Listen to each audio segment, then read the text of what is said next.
everybody. I'm going to go over tracking your calories.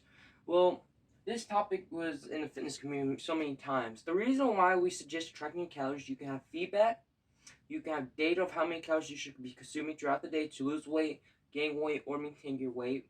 You have an idea of what foods are you consuming. Maybe you're consuming more processed food, which is like McDonald's. It's not pretty healthy for you. Then whole foods, you have an idea. But I'm going to get into topics of benefits and negatives with tracking calories because there are possible how you see it could be negatives and benefits. I believe I'm gonna give my opinion before I go into the topic. Is more benefits than negatives, but in a long-term approach, maybe tracking your calories to a T is not it's not necessary. I won't recommend it. You might go crazy. A lot of people like me can track your calories for a long time, but most of the time you gotta be mindful and get a clear estimate of what you're eating. That should be enough. Well, track your calories, the benefits, data. Like I said, data. You need data to know what's going to work. If you don't have data, then how are you going to know it's going to work? So if you're trying to lose body fat or gain muscle, you need to track your calories, and I highly suggest it. Of course, in the short term, if you're eating the typical American diet, you can get away not tracking for a little bit, but it's still a point that you have to see an idea where you could track. So I recommend tracking your calories for 2 to 3 weeks, um, maybe maybe a whole month to see where you're at. To have more data for the next few months, and then you can go on from there. Also, tracking your calories, you don't have to weigh every single thing out like liquids and stuff, but I do highly suggest it if you're eating that sort. If you drink milk, you can weigh it out. You can't really estimate your don't. I know you don't have a good estimation. A lot of people, they take a tablespoon of peanut butter, but it can be 3 times the amount, 4 times. Actually, I think the average amount of peanut butter taken out is probably 3 times the amount, or 2.5 times the amount. They think it's like only one serving, but it's actually that much, and you can gain so much body fat from that, from not knowing, or so much weight. Also, data gives us a clear thing where we can go for, where we can go to succeed our goals, where we can look. It just gives a clear path where we can go from now, than not knowing at all and just seeing darkness. The second one is just mindful eating. Mindful eating is really beneficial because you don't want to eat all that processed shit.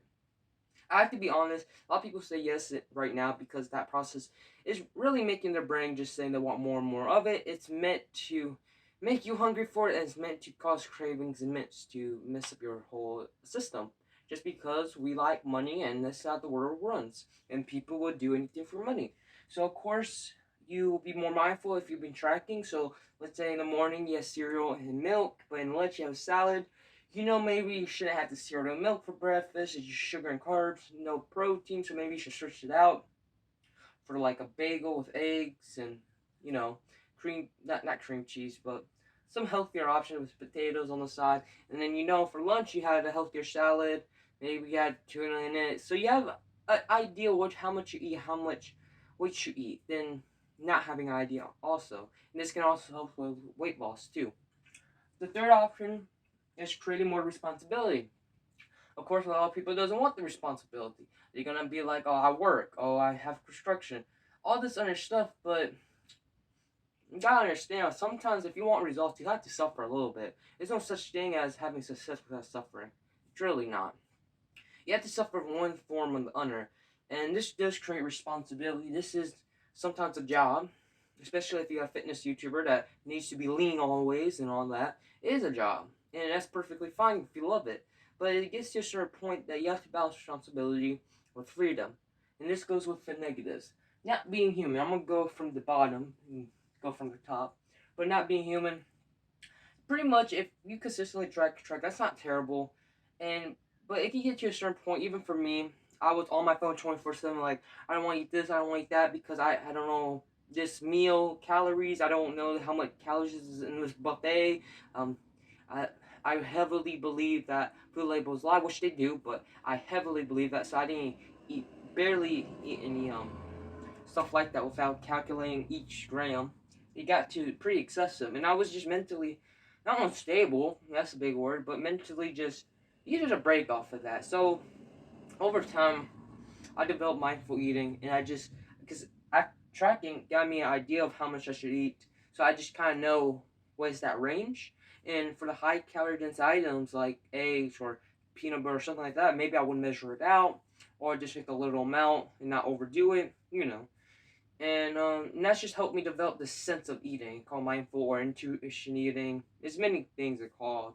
And become more human, and it's just good to eat with your family. It's good to connect.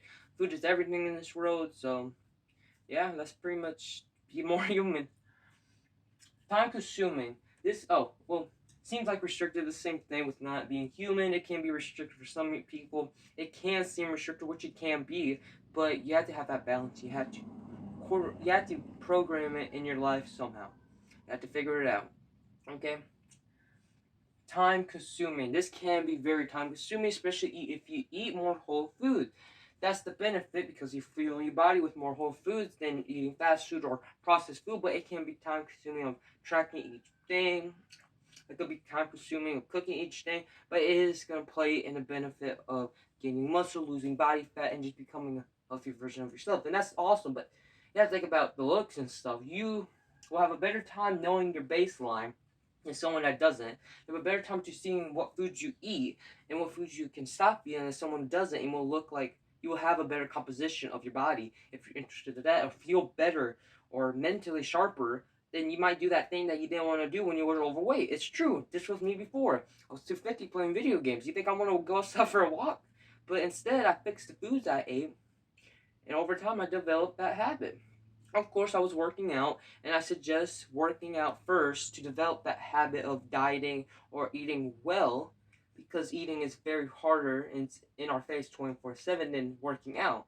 So if you just develop that habit, over time you will have that habit of just balancing tracking and eating right and mindful eating. And you can cut the time in half. It can be less restrictive, and you can become more human. But tracking is not bad. A lot of people say that do not track, or tracking is not the best because a lot of people don't want to do it. And if you want to get someone on board of fitness, they're gonna say something else better, which I highly recommend. If you were a beginner and you never worked out your life, I would recommend working out first, then tracking, because food is 24/7. You can find someone's going to eat something, you go out with your friend, it's everywhere. It's culture based. Pizza is like Italy, I'm not trying to be racist, but it's culture based. You might crave something. It's everywhere. Food is everywhere. But working out is not, it's everywhere, but it's not everywhere. You can do an hour workout and come home and do what you got to do. So, track is not terrible if you don't restrict yourself so much. If you don't believe these things like, oh, keto's awesome and that's bad food, that's good food.